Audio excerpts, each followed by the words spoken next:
Hi, everybody. This is Danielle Goodrich, the newly elected Washington County Republican chair. So I just got home from the East Tennessee Republican Club meeting where they had Senator Rusty Crowe, and Representative John DeBerry, a former Representative John DeBerry, speak.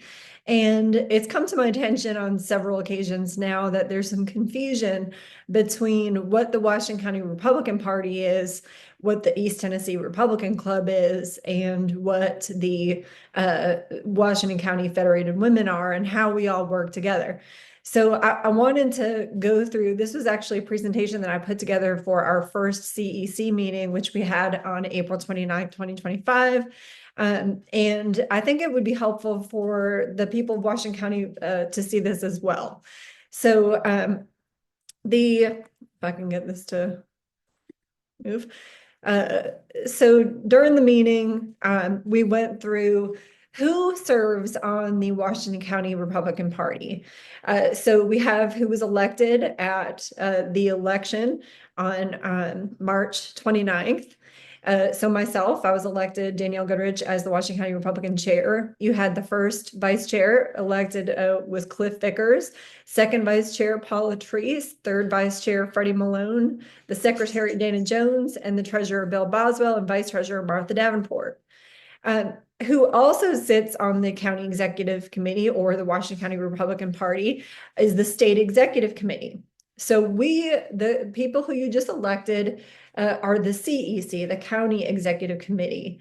And there's also the State Executive Committee, which is the Republican Party, the State Republican Party of Tennessee.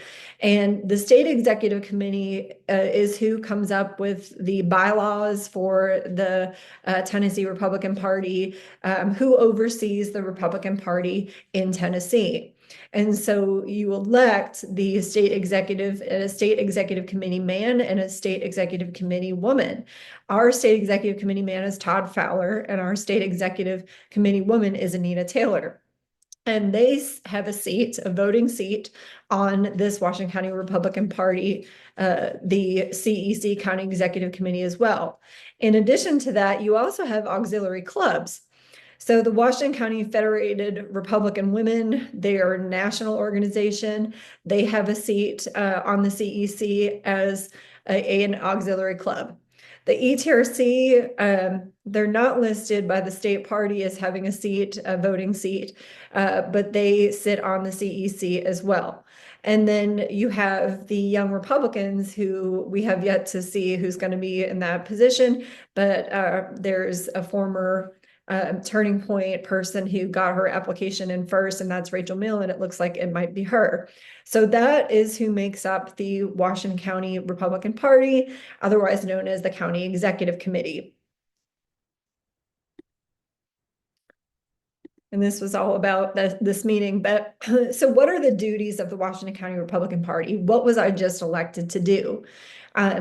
Unlike holding like the ETRC and the Federated do, where they have informational meetings where they bring in speakers, we can do that too, and we will, but that's not our primary function. The duties of the Washington County Republican Party, which is stated in the bylaws. So you have the county bylaws, and we'll be able to revisit these county bylaws and make any changes that we think need to be done. But then there's also the state bylaws.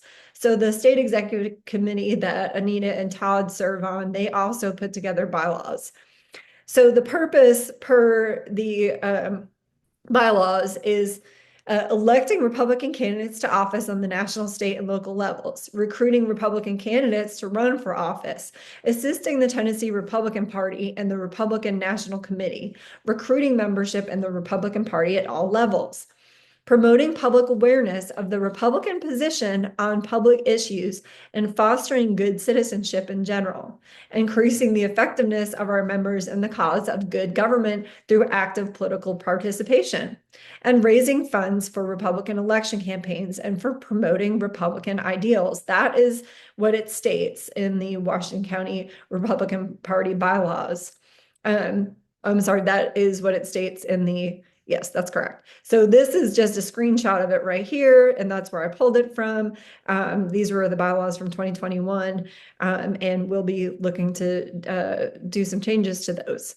And this all mirrors what the bylaws of the state says, which says county parties shall exist to promote Republican ideals, values, and all Republican elected officials across Tennessee, while at the same time nominating Republican candidates for public office and helping all Republican nominees defeat Democrats in general elections. And then it just, that's where I pulled it from. That was the section of the state bylaws, which can be found on the tngop.org. And you can scroll to about, and then it's there, they have their bylaws listed there. So another function that the CEC and the SEC both share is that we can do resolutions, and resolutions show what is the Republican position on certain issues. For instance, this is actually a resolution that the SEC, the State Executive Committee, just made opposing a piece of legislation that was making its way through the legislature. It was SB 799, HB 855. And basically, it was the legislature trying to involve themselves in the private party, in the Republican Party, and they're trying to tell the Republican Party how they have to elect their candidates. And so the Republican Party took a stance and said, you know, we see this as an infringement on the freedom of association. We see this as discriminatory, and it allows certain counties to retain nominating conventions based on past practice, violating the Equal Protections Clause of the 14th Amendment by treating counties unequally, because it's saying some can do this and then some can't. And so our county executive committee, we have the ability to draft resolutions as well, showing what the Republican stance on different issues is. So what are the Republican values? And this has been the elephant in the room across the state, across the country. Because as Jeff Cobble says, who teaches our Constitution classes, he says Republicans and Democrats are on the same road to socialism. It's just that the Democrats are in the fast lane. And this is why I ran, was because I understand the values that ensure that we can hand down freedom for the next generation to do the same. And when you see the Republican platform changing like the Democrats did, we don't want to walk to the left with our platform. There are certain values that our founding fathers said are Republican, and this is how you hand down a Republican form of government, which we were tasked with upholding in order to ensure freedom in our country. And so if we start to take a walk to the left, Democrats they're far gone. They're communists now. Their platform is communist. But if the Republican Party starts to do the same thing, then nobody is towing the line on what it requires to hand down freedom. So what are those Republican values that we have to uphold, that we were tasked with per the bylaws to be promoting, and that we are allowed to, with the resolutions, take a stance on? And also, what are the goals for this committee? So what do we want the CEC to accomplish? So what are the Republican values per the TNGOP? So if you go to the tngop.org website, you can find the bylaws there, and you can also find the Tennessee Republican Party guiding principles. These aren't hidden, they're not secretive, and there are a compass for what we're supposed to stand for. It says the Tennessee Republican Party affirms our belief in one God, the source of certain inalienable rights as prescribed in our Declaration of Independence, United States Constitution, and Tennessee Constitution. And we do hereby support and uphold the following guiding principles: the U.S. Constitution. All Bill of Rights, freedoms are absolute and inviolate. We must protect and guarantee our right to keep and bear arms, freedom of speech, freedom of conscience, freedom of religion, freedom of the press, freedom of expression, and the freedom of assembly. We must maintain a strong military defense for the protection of our citizens, our borders, our national interests, and our principles. We must honor those who have served in our armed forces and deserve the full care and benefits they were promised.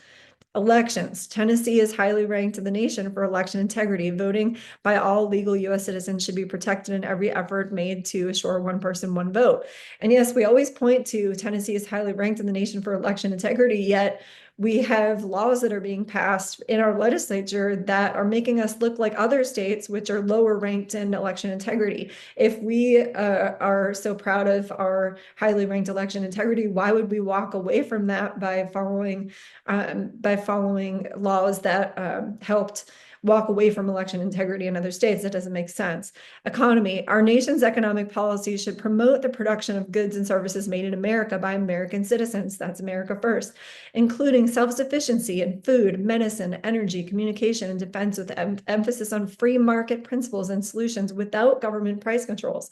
And this is something that even the Republican Party gets wrong from time to time, where there's some who believe that we're supposed to create jobs. We're not supposed to create jobs. We're supposed to create the right market, and that jobs will come to the state of Tennessee, meaning if we're keeping policy where our taxes are low, we're going to attract businesses to come here. We don't need to pay them to come here. We don't need to do additional incentives beyond good policy, good Republican policy. Balanced budget.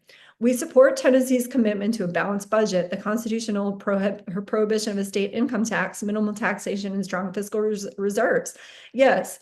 So when you see your county walking away from these principles, and they're a majority Republican county commissioners, we need to be pointing to this, going to these meetings and saying, look, you ran on a Republican ticket. This is what it says it means to be Republican. We stand for low taxes. So why are we voting for tax increases right now? Life and family values. We assert the sanctity of human life from conception to natural death, and we affirm that the unborn child has a fundamental right to life which cannot be infringed. Again, the Constitution is framed in the image of the Bible, and so that's where we get a lot of our laws. Due process comes from the Bible. Right to confront your accuser comes from the Bible. And this value of life, we are all made in God's image, comes from the Bible. Individuals have the freedom to choose or deny medical treatments or procedures. The government should never be able to tell you, you have to take this or you're going to lose your job, as we saw. We believe in the traditional family based on the foundation of marriage between one man and one woman. God's created order is two biological sexes, male and female. No minor under 18 years of age should be subjected to any form of experimental treatment to alter or suppress their biological sex. If we're supposed to be fruitful and multiply, and we're chopping off kids' parts before they can vote, that's not allowing for that. We're not standing for that value. Gender-specific participation in sports and use of restroom or locker room facilities must be based on biological gender at birth. Education. We believe that education is the bedrock of freedom and gateway to opportunity. We encourage K through 12 schools to prepare students to be productive citizens ready for tomorrow's workplace and for any college or technical training they choose. American exceptionalism. The gift our founding fathers through the Declaration of Independence, the U.S. Constitution, and the Bill of Rights should be woven through the curriculum and instruction in our public schools. So with education, we have to look to the Constitution too, and our Constitution is permissive. So if the Constitution, the state or federal, hasn't delegated the authority to the government, they don't have it.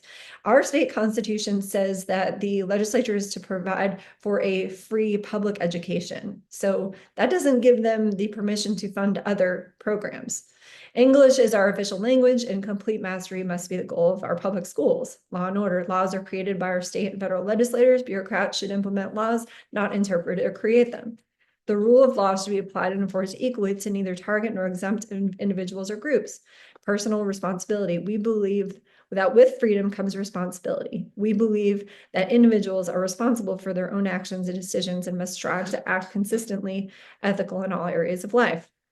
So that's the belief system that was also in the 2016 Republican Party platform. If boiled down, you have, as it says here, we affirm, as did the Declaration of Independence, that all are created equal, endowed by their creator with certain inalienable rights of life, liberty, and the pursuit of happiness. The Democrats, unfortunately, they interpret that to mean, created equal, endowed with certain inalienable rights. They think those rights come from the government, and that created equal means that everyone should get equal things. That's not what that means. That's socialism. We have equal opportunity. It's up to you to take that opportunity and do something with it. But when you have the government saying they're going to give you equal things, you're now talking about socialism and not freedom. We believe in the Constitution as binding and inflexible. It also says that we should stand for the rights of the families to do what they think is best. It says that we are supposed to stand for these principles, stand for fiscal conservatism, stand for limited government, and we need to be sure we're doing that. So the reason why we stand for these things is because it's these principles that stand against communism and godless forms of government. So the 8 steps to communism are: take control of healthcare, control the people. Increase the poverty level as high as possible. Poor people are easier to control and will not fight back if you provide everything for them to live. Increase the debt level to an unsustainable level. That way you are able to increase taxes and this will produce more poverty. Remove the ability to defend themselves from government. That way you're able to create a police state. Take control of every aspect, food, housing, income of their lives, because that will make them fully dependent on the government. And education. Education, take control of what people read and listen to, and take control of what children learn in school. Religion. Remove the belief in God from the government and schools, because the people need to believe in only the government knowing what is best for the people. And class warfare, divide the people into the wealthy and the poor, eliminate the middle class. So what I would like to do is ask not only the committee, but all Republicans, when they're considering is something Republican, that we look to these 3 main pillars. We ask ourselves, is it constitutional? Is it limited? And is it fiscally conservative? If it is not those 3 foundational pillars, it's not Republican. Article 1, Section 22 of our state constitution says monopolies are contrary to the genius of a free state and shall not be allowed, and yet we have one. Our constitution only delegates the authority of the state government to provide for a free public education, not to also regulate private schools. Our constitution stands against, well, actually, our constitution also says that we are to have vote precincts. And now we have vote centers. There's all these ways that even the Republican legislature are not asking the right questions. They're starting to ask the Democrat questions. When you have Republicans making the argument, the poor people can't afford to do this, so therefore we need to create an entitlement program. We're just talking like the Democrats a couple of years ago. Republicans should know better that our objective is not to create government dependency. Our objective is to make sure that government is limited and the people are independent, that we aren't looking to the government to provide everything for us, because that's that step of socialism that we just looked at. So when we have a legislature who is passing laws that are contrary to these 3 pillars, then we have a legislature who is not acting Republican. If we have county commissions who are doing things counter to the Republican principles, even if they have an R next to their name, they're not acting becoming of Republicans. And that's why a lot of us ran. It's not just me. There's many people like me who have run across the state because we want to bring it back to these foundational principles.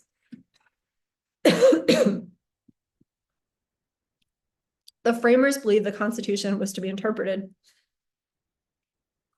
according to a fixed standard, its plain meaning interpreted by the intent of those who drafted and ratified it. So we have to look to, what did the founding fathers say about it? Because Democrats believe that the Constitution is a living, breathing document. That is not the case. There are certain foundational principles that they framed after the Bible that withstand the test of time, and that therefore we need to ensure that they stand up time and time again, and we put those principles first so that we can ensure that our children are handed down freedom. Madison said this to prove that point. If in the sense in which the Constitution was accepted and ratified by the nation be not the guide expounding it, there can be no faithful exercise of its power. And he's saying the Constitution needs to be the guide, and the men who authored it, it has to be interpreted through their guiding words, meaning it's not a living, breathing document. So these are the different committees that the Washington County Republican Party that we have put together. We're going to have finance and budget. Bill at the first meeting, he went through a detailed treasurer's report, and we'll do so at the next meeting. The next meeting is May 27th at 6:30 p.m. at the Jonesboro Senior Center, and you're invited to come. Just know that this will be a working meeting. So we will be talking about upcoming fundraisers, we'll be talking about upcoming events, and we'll be voting the budgets through. So it's kind of like going to a county commission meeting where you watch them do county business. This is county business for the Republican Party.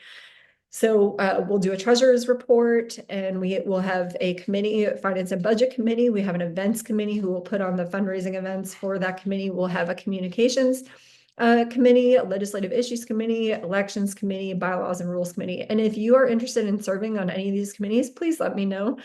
You can email me, and I will give you that email right now so that you can send that to me. And I'll be sure to send you back a survey, which has all the information on there. So it's wcgoptn@gmail.com.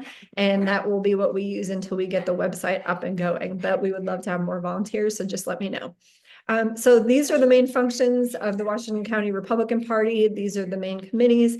And like I said before, I outlined what the duties are of this committee and what our relationship is to those auxiliary groups. So I know there was confusion where a lot of people thought that I was going to be taking over the East Tennessee Republican Club meetings, but that's because that group has ran the party for a long time, or at least for the last eight years or so, 10 years. And now we're switching it up. So we'll start to send a newsletter again, like there used to be, and it will have the information about all the Republican events in the area. So it will have what's going on at the ETRC, what's going on at the Washington County Federated Republican Women. And once the Young Republicans get up and running again, it will have the information about what they're doing. And then it will have the information about the events that we're putting on. So thank you so much. I hope that was helpful. I know I spoke really fast. Just wanted to jump on here real quick and put this video together before I had to go run and get the kids. Thank you so much. God bless.